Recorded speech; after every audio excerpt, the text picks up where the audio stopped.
Hello and welcome back to another episode of Real Estate Renovators, the business advisory show for real estate professionals. I'm Chanell and this is Rex. How you going, Chanell? You got it right. What do you mean? I always get it right. I get it wrong every time. Oh, yes. You don't see the takes we do. We do quite a few. How's the week been, Rexy? How's the Forbes Business Summit? My week has been mind-blowing. It really has. Spent a week at Forbes in Sydney with some amazing entrepreneurs. It's very rare that I feel like I'm the least accomplished, dumbest person in any big, like there was 100 people there, but you know, TikTok, Uber, Wow.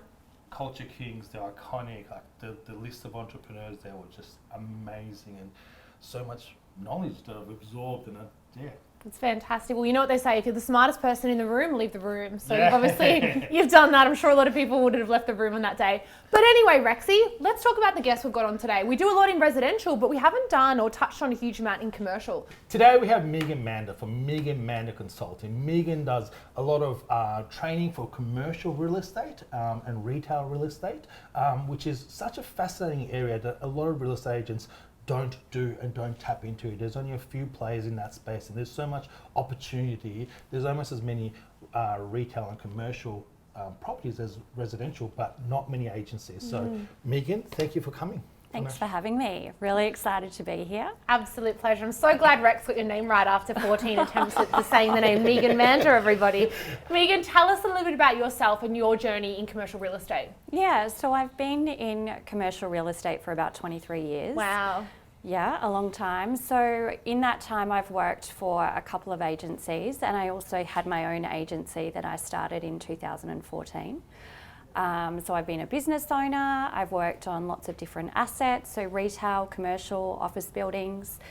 And then after post-COVID, I decided to sell my agency or merge in with another business. A national one too. Yeah, that's right. And look, that didn't go all that well. So then I found myself in a position where, what do I do now? And I saw that there was a gap in the marketplace for commercial training. So I set up a commercial consultancy business where I go in and train other real estate agents. So teach them about commercial leases, retail, legislation, best practice, you name it. I think with my experience, I can add a lot of value to many businesses in that space. And are you working with residential offices that potentially want to open up a commercial arm? Is that something that you're specialising in as well? Yeah, so I think probably 60-70% of my clients are residential agents who either do have a handful of commercial or they're thinking about bringing commercial managements into their business. Fantastic. I think a lot of residential agents I've dealt with, and we've got some mutual clients as well, that they're scared of commercial. A lot of residential agencies see commercial, they see a value in it, but they're scared of it. Do you know why there's this scare factor towards it? Yeah, not really, but I think that's because predominantly everybody's been focused on residential and the residential rent roll, right? And they don't know enough about commercial. And I think, again, maybe that comes down to the fact that there's not enough commercial trainers out there in that space. So they feel like we don't know it, so we won't touch it. I know, like in my business, in my commercial agency, I didn't want to do residential, right? Because I didn't know anything about it, whereas I was an expert in the commercial space. So I think there's a little bit of that. So that's where I can come in and actually, you know, add some value to their business. What are the key differences between residential and commercial? I want to touch on this. I have a lot of residential property managers or residential sales agents that want to transition over to commercial. Right. And when we introduce them to commercial agencies, 9 times out of 10, they don't want to take someone from residential. Yeah. What are the key differences, and why do you think that potentially people from resi won't convert well over to commercial? I actually think they can. Yeah. I mean, our main role as a commercial property manager is to collect the rent. Our second role is to administer the lease, yeah? So it's really about getting an understanding of what is the lease and what does it look like, and that comes through experience and training. I talk about in my training that when you're a commercial tenant, essentially you are paying for everything that a residential landlord would pay for. I mean, that's very broad and general, but you would probably agree with that, right? Whether it's outgoings or... Well, residential, the landlord's paying for council rates, water rates, Correct. everything, whilst Yeah. with commercial, it's all done, yeah. it's all done by the tenant, and Yes. and also maintenance. Correct. So from a property management point of view, there's a lot less time Well, involved. forgive me if I'm wrong, but it seems like commercial's a lot easier than residential. Am Well, I wrong in saying believe that it is. Yeah. Yeah. I mean, clearly, because I'm into commercial, right? But I feel like it is easier for a commercial property manager to manage a commercial property and administer the lease, providing they understand it. Correct. Because commercial's a lot more analytical, whereas residential's a lot more emotional. Is that Yes. correct? Yeah, It's that's all a true. numbers game with commercial. It It's, is. what's my return on investment? Yes. And then residential is families and homes and hardships. Like you have to be a lot more emotionally intact for resi, whereas commercial, it's just that it's a bit more transactional. Yeah, I mean, it's a business transaction for Correct. the landlord and also for the tenant. Can you? Sorry, Rex, you go. And retention's a lot better too. It is. because a lease is not ever for 1 year, or It's rarely longer. for 1 year. Yeah. Yeah. So you got the same tenancy for 5, 10, maybe longer. Yeah, that's true. I mean, you might look at that, well, there's less opportunity to earn letting fees or whatever you want to call them, but I think it is more stable, especially post-COVID. Yeah.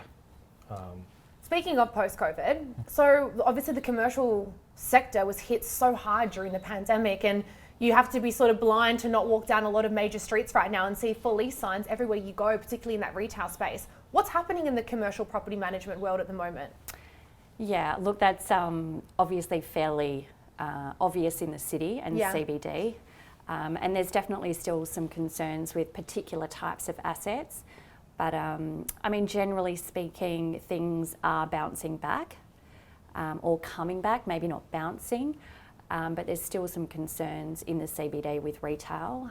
I think in the financial review yesterday, they said that office rates in the CBD are still increasing, the vacancies, so there's some concerns.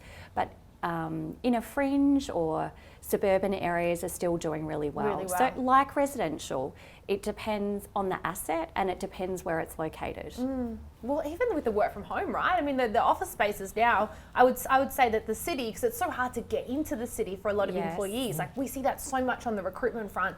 They don't want to commute in, work, 9 hours in the city and then commute back home. So there's a lot of these hubs being opened up in sort of residential Yes. areas that are easier to get to and, offering that work from home flexibility. What do you think the future of office leases particularly is going to look like? Do you think it'll sort of head back to a, complete work from office scenario, or do you think it'll sort of slowly dwindle and these hubs in the inner city will continue to be really high demand? It's a very good question. It is. Look, I think there is a lot of pressure, as you would see, Absolutely. on people to get back to the office, right? But then the employers are needing to, look after their employees. So I think there'll definitely be a change. Will there be some repurposing of office buildings maybe? I'm not really sure. There's certainly a lack of demand or a lack of new buildings being built for various reasons. So, I think there will be some changes. Interesting. If I have a residential agency and I want to start commercial, where do I start? How do I start my commercial arm? Well, Yeah. I've got a commercial rent roll for sale at the moment if anyone's looking to Oh, do you? open up their commercial division. I do. Just by chance, eh? Just my chance. Yeah. And interestingly, Megan, sorry to interrupt before you answer the question, the reason I have this commercial portfolio for sale is because the office doesn't want to manage commercial because they don't really know how to. Yeah, So it's okay. interesting that they're wanting to sell that, whereas someone like you, who I'm definitely going to introduce after this show, could potentially go in and train their team or train those directors Yeah. in how to correctly manage that particular portfolio. Yeah, it is interesting because why wouldn't you retain it?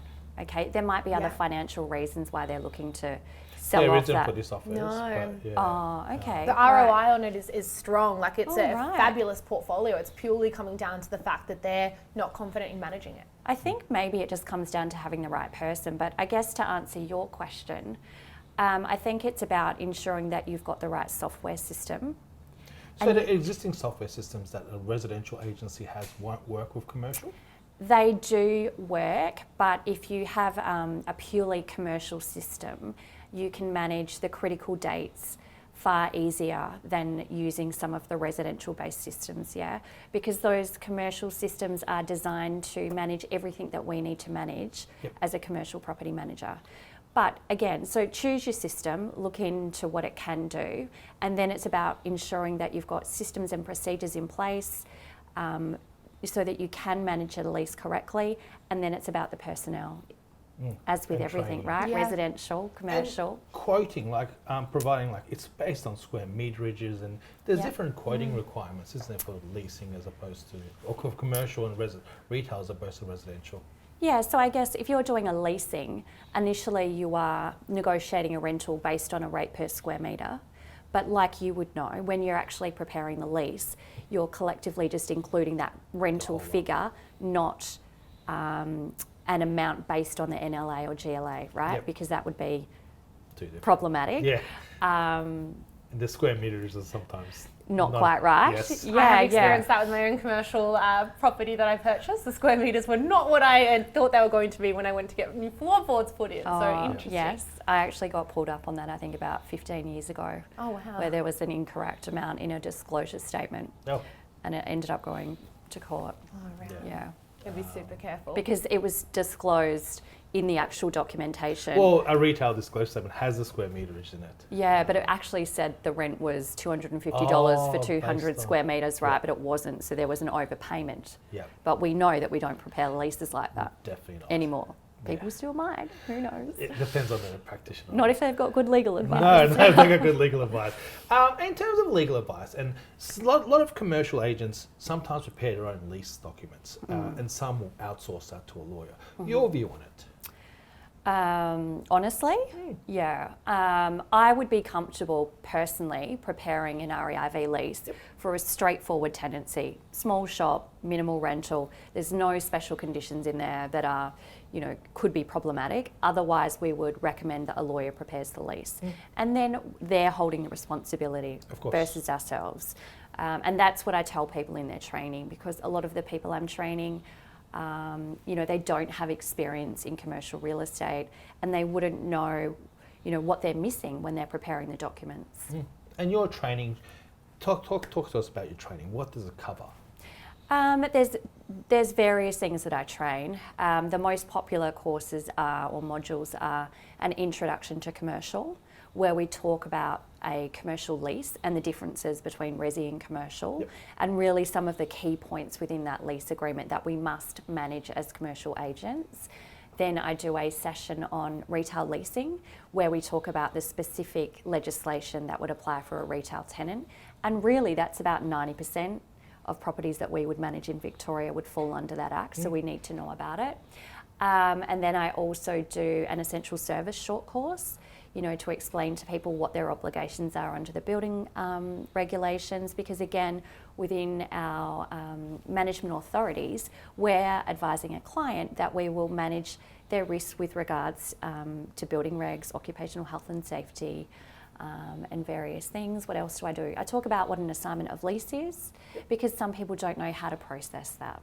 So we go through the scenarios, what we need to do. And how thorough are you? Because that could be a very thorough process of checks, like financial checks, etc., on the new tenant coming in, and some agents just sign off on it. Yeah, and this is what I don't like, I guess. And this is why I've developed a short course on it. It probably takes about 40 minutes, 45 minutes, where we run through what the process is and what I recommend. And it's like we also talk about condition reports. As you would know, nothing in the legislation requires a commercial agent to do a condition report. And not many agents do a condition report. No, but when I'm training, and So residential different agents are like, why? Yeah. How is this possible? That's like the biggest thing about being a residential. But commercial agents rarely, and every time I ask for a tenant, I request one, they get surprised sometimes, like, oh, really? Why? What? Yeah. I suppose because you're paying for everything, like you as the But it's tenant. about when you leave the premises, you've got to make good, you've got to bring it back to the same state of repair as it was when you took it on. Yes, and so how do you sometimes prove there's that? a question mark. If it's a 10, 20-year lease, Yeah. how do you know what it was 20 years ago? Yeah, and what if you refit it out for like a shop front of some sort, and then when you leave, take it back.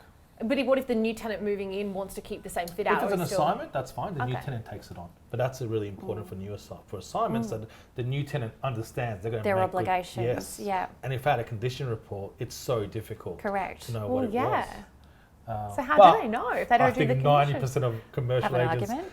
Yeah, they have an argument. They get Get really legal involved. advice? Yeah, right. But that's what I mean. Like, but you also provide a service where if I've got a residential agency and I see a massive gap in the market where I could be in the suburbs, there's not many agents. There's the big guys in the city that work on office buildings, and they don't really want to work on the suburban milk bar or. They won't. They won't. No. So there's very few people that do. So there's this big opening for potential agents to expand their business, put on a bunch of commercial properties, which is valuable to their rent roll. A lot easier to manage because, well, it's a 5-year lease, set and forget kind of, somewhat compared to a residential. How do they go about it? What do they do to start that process? Because a lot of them don't know that first start. They see a potential, what I've seen with some of my clients, they just don't know how to start it. I guess it does depend if they've got somebody already within their office. Most don't. Okay. Most have residential agents within their office. They've never done commercial. They don't know commercial necessarily, but they see, or they should see, there's a big opportunity for them because most suburbs have 5, 10 residential agents. Correct. And they're all, targeting, competing against each other for the residential landlord. They hire BDMs and all this stuff to get these residential landlords. And there's no BDMs for commercial. Yeah, so why No isn't there BDMs for commercial? None in No, suburban and real there's estate. no one really targeting all these landlords. What's the return on investment like for a residential property in comparison to a commercial? Is it a higher recurring income from a commercial property, or It's a higher depends? returning income. Obviously, it comes down to what they paid for it initially, but I think it can be a stronger return. But again, it's the same when you're purchasing residential. You just need to make sure you're buying something in the right area. Obviously the building needs to be intact, but it's about the lease. Yeah, You know, right. what does the lease say? From an agent's point of view, I think it's a higher return. There's a gap in the market for this, There's absolutely. a massive return on investment from Yes. an agent's point of view because the real estate agent there's no competition. There's no competition. There's very little competition. Limited, yeah. Yeah, so they can charge the 8% pretty easily and be justified to do so because there's no one else really competing against them, especially in the suburban commercial agency. Look, it's a great observation, and that's sort of why I'm thinking, why wouldn't you? Because some of them manage a few, right?